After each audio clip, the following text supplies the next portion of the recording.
Sin más palabras, seguimos con la arquitecta Gabriela Mucio, integrante del colectivo de arquitectas. Apagué mi cámara por una cuestión de conectividad. Gabriela, ¿estás por ahí? Sí, como ando también, mi conectividad está rara, ¿ustedes me escuchan bien? ¿Me escuchan entrecortado? Sí, Alejandro, no sé alguna si... cosita se escucha, pero bastante bien se te escucha, así que vamos nomás. Está bien.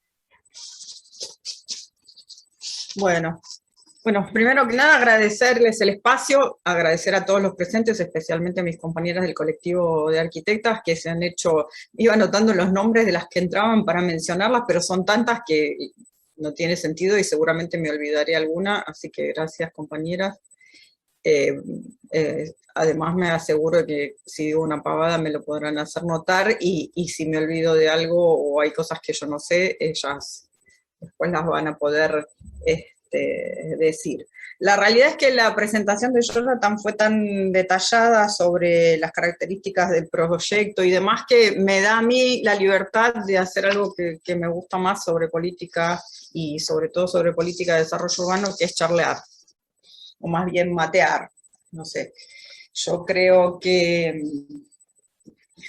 alguien dijo, vamos a elevar el nivel de la discusión. Yo creo que no lo van a elevar, por lo menos con mi participación, pero sí con la discusión colectiva y que todos nos vamos a poder transformar en repetidores para poder elevar el nivel general de la discusión y poder tomar decisiones más informadas a pesar de los intentos que se hacen porque no tengamos acceso a la información, ¿no?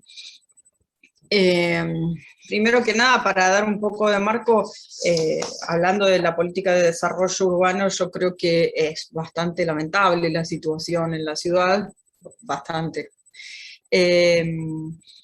Y que en realidad asistimos a una política de desarrollo urbano que parecería tener más bien como objetivo la generación de escenarios de rentabilidad de corto, mediano y largo plazo para los grandes desarrollos inmobiliarios, y que carece, digamos, como decía Jonathan, se basa en muchos casos en ilegalidades manifiestas, en un aparato comunicacional muy, muy grande y en un hacer como si, sobre todo en una feroz desvirtuación de la participación ciudadana, ¿no? Es como hicieron con el código urbanístico, fue muy paradigmático porque se reunían con algunas asociaciones que tenían planteos y después ponían imágenes sin audio para convalidar que había participado la ciudadanía, pero no se escuchaban las voces con las quejas ni con los planteos y mucho menos se veían reflejados en el texto de la norma.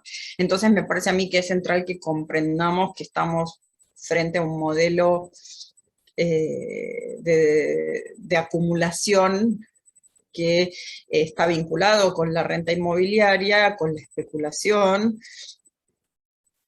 y que, digamos, y que, digamos, para este modelo es indispensable hacer un como sí, vaciar la discusión política, y bueno, la Ciudad de Buenos Aires, con la tradición que tiene no solo de organizaciones políticas, sino de organizaciones vecinales, hay un montón también de compañeros que conocemos de otros ámbitos y que nos encontramos mucho en estas discusiones. Como decía Jonathan también, hay muchos que se suman porque los efectos del código urbanístico se están haciendo ver, y sobre todo en el corredor norte y en barrios de clase media que en mucha medida votaron al gobierno y se empiezan a sentir defraudados al comprobar en los hechos que en realidad la realidad de lo que proponía un código que se les vendió como que iba a respetar la identidad barrial y que iba a ser una ciudad más amigable. También se les prometió que no iba a haber más torres y resulta que ahora hay un montón. Y que además no sabemos dónde van a aparecer porque dependen de un convenio urbanístico y no de una norma publicada que sea pareja para todos. En el último tiempo hemos asistido a la generación, en una ciudad que parecía más que consolidada, a la generación de metros cuadrados adicionales para el mercado. Yo creo que una herramienta fundamental fueron los códigos, tanto el código urbanístico como el código de la edificación. Uno aumentó la constructividad en toda la ciudad, y el otro a través de la flexibilización de medidas mínimas de locales habitables, flexibilización de ventilación e iluminación, permitió una mayor explotación de esos metros cuadrados adicionales ganados. La segunda herramienta fue insuflar al mercado una cantidad histórica de tierra pública para ser vendida al mejor postor. Y la tercera pata de eso son los convenios urbanísticos. En lo cual, con esto asistimos, son tradicionalmente una herramienta que debe ser utilizada exclusivamente para la consecución de objetivos del bien común. Idealmente deberíamos tener un plan urbano ambiental que territorialice una serie de intervenciones decididas en forma participativa por el gobierno, la ciudadanía, la legislatura y las organizaciones, y en el marco de esas acciones el convenio se presenta como algo que facilita algunos intercambios o cosas que son difíciles de lograr o no están contempladas en las normas, como es, bueno, necesito un pedazo de tu parcela porque me hace falta para construir un hospital o una plaza, hago un convenio, te doy una norma. Es una herramienta que, además, el artículo 22 del Plan Urbano Ambiental ordena que sea utilizada para consecución del fin, más allá, dice exactamente eso, que más allá de que haya involucrado un interés de un tercero, digamos, como que es legítimo, tiene que ser orientada por un eminente interés público, que tiene que ser el principio de la cuestión y no una cosa accesoria o disimulada para que parezca como. En una acción inédita, no solo se comenzó a cambiar dinero por la norma, sino que además se llamó una gran licitación de propuestas de convenios, que en muchos casos son 2 o 3 parcelas, o sea, no están insertas ni en un plan urbano ambiental actualizado, ni en un plan de sector, ni en un plan comunal. Y se invierte la carga digamos, el Estado no planifica. Es el privado el que propone, según el interés del mercado, las intervenciones, como decía, aisladas, exentas de un plan, y también comporta como un antecedente de cuidado en materia de igualdad ante la ley, porque si yo soy o un privado, digo, un particular, o una pequeña desarrolladora, una inmobiliaria de barrio, o un profesional independiente que hizo un fideicomiso, me cabe una norma, y si yo tengo 2, 3, 5 millones de dólares para pagarla, tengo una norma distinta, me rige una norma mejor. Entonces, bueno, nada, resulta algo de cuidado, que no está inserto en ningún plan, que no está acompañado de medidas de transparencia. El procedimiento que tenían los convenios urbanísticos fue desregulado a la sanción del Código de 2018, y después fue regulado a principios de este año por decreto, y un decreto que básicamente no dice nada, ¿no?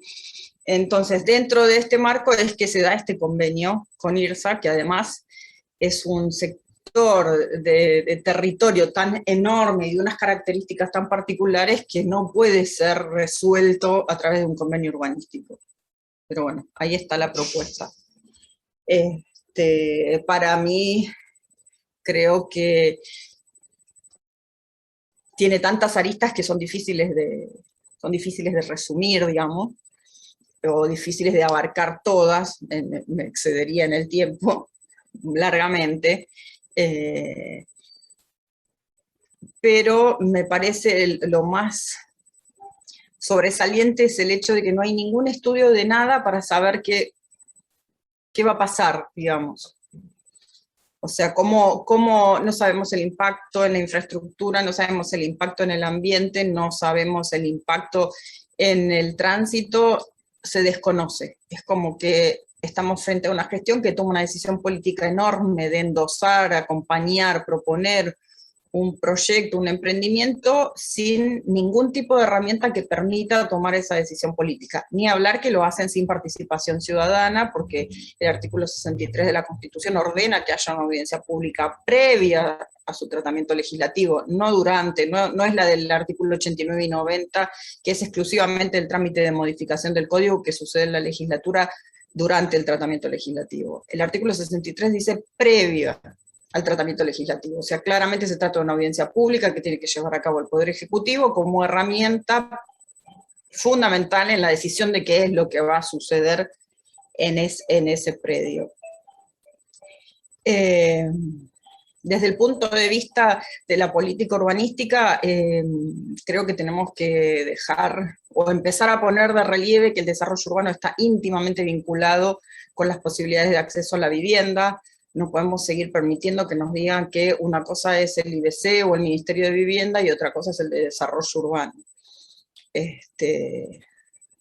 Lo que hace el Ministerio de Desarrollo Urbano, la planificación o no, el modelo de ciudad, incide en el precio del suelo y con esto hace que, mal manejado, el suelo se encarece, hay más gente que necesita ayuda del Estado para acceder a una vivienda, o sea, menos gente que puede resolver su necesidad habitacional por sí misma, y además el Estado tiene que hacer un esfuerzo cada vez más enorme para construir cada vivienda, para comprar o disponer de cada metro cuadrado de suelo, con lo cual es una lucha titánica inviable. Entonces, la superespecialización en la producción de emprendimientos de lujo y el otorgamiento de tanta constructividad a los lotes, lo que hace es elevar el precio del suelo. El suelo es un bien que no se produce, con lo cual su precio no está determinado como un paraguas. Yo produzco un paraguas, sé que lo que me cuesta producirlo, más el transporte, más mi margen de ganancia, es lo que determina el precio. El suelo no se produce, con lo cual su precio está determinado por la rentabilidad de lo que se puede hacer en él, sea plantar soja en las zonas rurales. En la ciudad está dado por lo que se pueda construir y lo que se pueda habilitar, los usos que se puedan habilitar. Con lo cual, si yo otorgo más constructividad, no es que va a haber más oferta de vivienda y va a bajar el precio, como parecería lógico, sino que en realidad es una lógica anti-intuitiva en la cual si yo le otorgo más constructividad al predio, lo que hago es aumentar la rentabilidad que se le puede sacar, con lo cual se aumenta el precio del precio del terreno. Y el inversor que paga más por el terreno me cobra más cara la vivienda. Cosa que luego se traslada de la vivienda nueva al alquiler, a la vivienda usada, a los productos y servicios que se ofrecen en la zona, por las expectativas de ganancias, y también por los alquileres que pagan los que tienen un supermercado, una peluquería o un kiosco, con lo cual caminamos, si no prestamos atención a esta coyuntura histórica, es como un punto de inflexión en la historia urbanística de la ciudad, se puede terminar de consolidar un modelo que no tenga vuelta atrás. Yo siempre, durante mucho tiempo, pagué mi facultad trabajando en una compañía aérea, con lo cual no pagaba nada por los pasajes y viajé bastante. Y me sorprendía cómo en muchos lugares, sobre todo Centroamérica y algunos lugares así, las playas eran propiedad de los emprendimientos, de los clubes, de los hoteles, y el acceso al río a mí me parecía una locura. Nosotros estábamos tan acostumbrados a esa noción de que los bordes de los cursos de agua son de todos, y son accesibles por todos, y nadie puede tener una playa propia. Y eso, con el emprendimiento de Costa Salguero, con esto y con los que tienen en cartera, va a empezar a dejar de ser así en la Ciudad de Buenos Aires. Estamos asistiendo a cambios profundos e irreversibles que en muchos casos no tienen que ver con nuestra cultura de ocupación del territorio, con nuestra cultura ciudadana, digamos. No solo el desarrollo de countries urbanos, que ya nos decían que no querían autorizar barrios cerrados, pero la realidad es que ya están apareciendo. Si bien está bastante oculto, este emprendimiento se presenta como un barrio cerrado, exclusivo, náutico y de lujo. Entonces resulta preocupante desde la consolidación de un modelo de ciudad excluyente y donde el borde del río va a ser para unos pocos. Río y a futuro el riachuelo, no nos olvidemos que el código urbanístico ya incluye una constructividad elevadísima en zonas aledañas al riachuelo, y plantea que se creen más zonas creo que le llaman área de renovación urbana riachuelo, ¿no? O sea, yo no dejaría de mirar el riachuelo también como parte de esto. Y con respecto al tema del ambiente, que es algo de lo que me voy a atrever a hablar, pero en lo que no soy experta, pero sí hablando de elevar el nivel de la discusión, nosotros tuvimos la oportunidad en el colectivo, armamos un equipo de trabajo sobre este tema y tuvimos varias compañeras, María José Leverato y Graciela Falidene, que trabajan en el temas ambientales, temas de humedales. Entonces me detengo un minutito en eso, es que estamos asistiendo, ese lugar, digamos, adquirió con el tiempo a través de los rellenos las características de un humedal. El proyecto prevé rellenarlo y consolidar las costas con defensas costeras. Eso va a provocar que se inunden zonas aledañas porque el agua que ahora se queda en el humedal y va filtrando hacia los acuíferos y repone los acuíferos y reduce la velocidad del oleaje y reduce la torrencialidad de las lluvias, eso va a dejar de suceder. El rebote del oleaje no va a llegar al Uruguay, pero sí puede llegar a la Rodrigo Bueno del otro lado del canal de la reserva. El acuífero polchense está a 25 metros de profundidad. Las fundaciones para un edificio de 4 pisos en la Villa Rodrigo Bueno tienen 15 metros. ¿Cuánto hará falta para una torre de 50 niveles? Si perforan el acuífero polchense con las fundaciones, van a contaminar la única fuente de agua potable que tenemos en la ciudad que podría abastecernos de agua potable en una emergencia o en una catástrofe. Con lo cual, nada, también nos ponemos a pensar, digamos, desde el colectivo no tenemos una posición formal sobre cuál es la propuesta, más que repensar ese sitio, y sí, yo, a título personal, y calculo que mis compañeras van a coincidir, creo que lo que queremos, además de que se atiendan todas estas cuestiones, es que no se cambie el uso y que se replantee, digamos, la vocación del área en el marco de la nueva realidad ambiental, urbanística y de una planificación urbana que sea ambientalmente responsable, socialmente inclusiva y económicamente redistributiva. Bueno, creo que estamos más o menos con el tiempo cumplido y yo termino acá mi intervención. Espero que después charlemos al respecto y escuchar a otros. Muchísimas gracias, Gabriela. Daniel, Clara, sígale. ¿me dejas decir algo? No, porque me olvidé de comentar antes que Javier Camerano me dio una gran mano también para armar la charla y lo quería decir públicamente y agradecerle, porque es lo correcto.